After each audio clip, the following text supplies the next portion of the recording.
In this video, we're going to use converses of our transversal theorems to prove conjectures about parallel lines. So first, let's actually write the converses of those statements. So notice the converses will be the switch of our originals. So we have all of our original statements. The corresponding angle postulate says if two parallel lines are cut by a transversal, then corresponding angles are congruent. We want to write the converse of that statement. The alternate interior angle theorem is if two lines are cut by a transversal, then alternate interior angles are congruent. Alternate exterior angle theorem, if two lines are cut by a transversal, alternate exterior angles are congruent.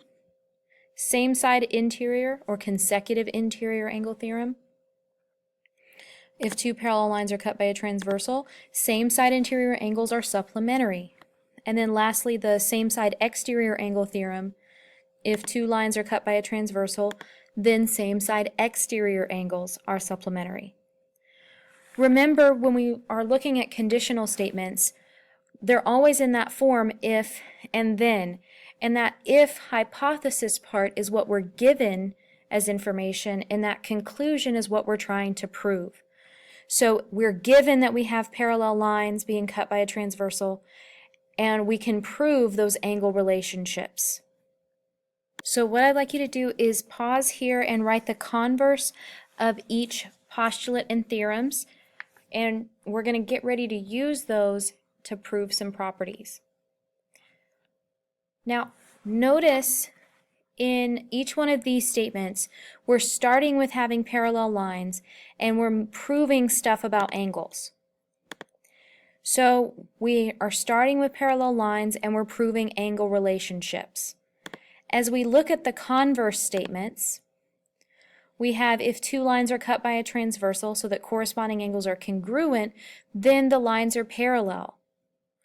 In the converse of the alternate interior angle theorem, we're starting with that angle relationship and then proving those lines are parallel. In the converse of the consecutive interior angle theorem, we're starting with that angle relationship of same side interior angles being supplementary, then the lines are parallel.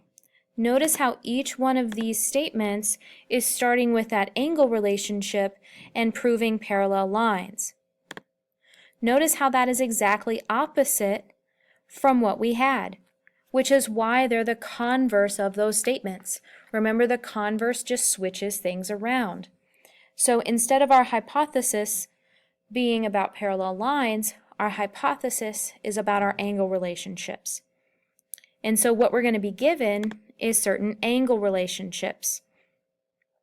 So looking at this problem here, we have angle 2 and 12.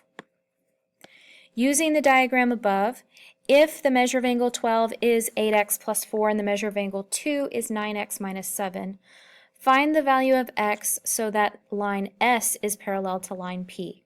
So notice those angles, we would have 2 and 12 that are alternate exterior angles with the transversal of R, and the two lines that those go through are S and P.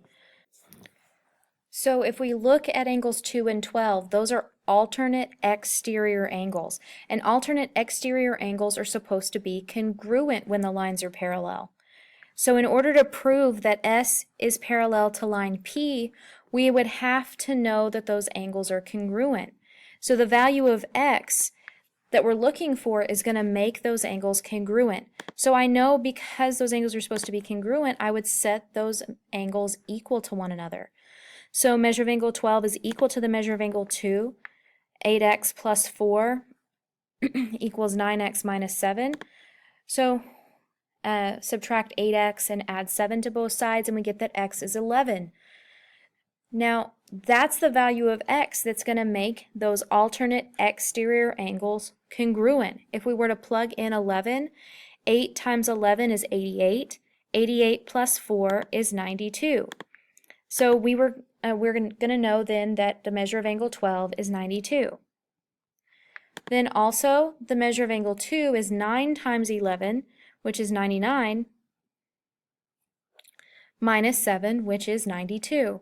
So both of those angles have a measure of 92 degrees, and so we know that those angles are congruent, therefore our lines are parallel. Now, what we're going to be looking at next is pairs of angles in that picture that are going to prove certain lines parallel. So this is actually question 1 up there. Given the following information, so this is our given information, which lines, if any, could be proven parallel? We're going to justify our conclusion with the appropriate postulate or theorem. Well, because we're starting with angles, we know we're going to prove lines parallel. So starting with angles and proving lines parallel means we're going to be using the converse theorems. So if angle 2 and 7 are congruent, well, 2 and 7 are alternate exterior angles.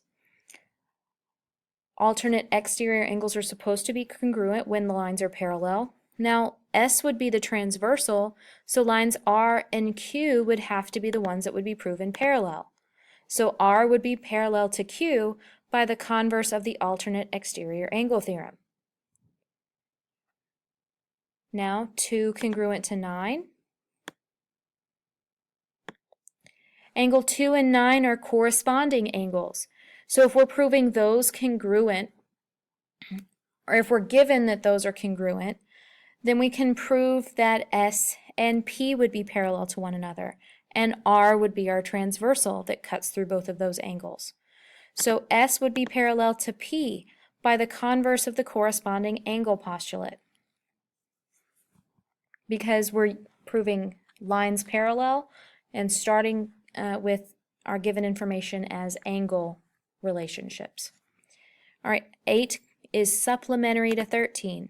So here's 13. Here's 8. 8 and 13 are same side interior angles or consecutive interior angles. Q would be the transversal that cuts through both of those, and S and P would have to be the lines that are parallel. So S would be parallel to P by the converse of the consecutive interior angle theorem. So it's based off the type of pair that those make. All right, looking at numbers 4 and 5. So angle 4 is supposed to be congruent to angle 5. Those are alternate interior angles. So alternate interior angles are supposed to be congruent when the lines are parallel, and the transversal would be line S, and R and Q would be the lines that would have to be parallel. So R would be parallel to Q by the converse of the alternate interior angle theorem. Notice how we're using the converse of that theorem. We're not using the original because we're starting with angles and proving the lines parallel. Okay, lastly we have 5 and 7. 5 and 7 are congruent. Those are a pair of vertical angles.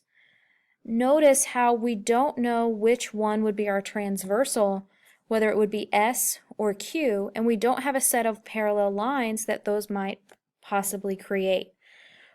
Parallel lines are not necessary to create a pair of vertical angles. So when we have a pair of vertical angles, the lines cannot be proven parallel. So when we have a pair of vertical angles, it's not possible to prove any of those lines parallel. The same goes for a linear pair, like say 9 and 11. 9 and 11 are a linear pair. They're always supplementary, no matter if we have parallel lines or not. So having a linear pair does not mean that we'll have parallel lines. Okay? Your U-try for tomorrow in class is to prove the transitivity of parallels theorem. So if two lines are parallel to the same line, then those lines are parallel to each other. So that's a theorem that I want you to choose. I'm giving you a couple of hints. Use the numbered angles. So you're given that A is parallel to B, that B is parallel to C, and we want to prove that A is parallel to C. And no, this won't be a one-step proof where you just use the transitive property for the lines. Use the angles to try and prove that A is parallel to C.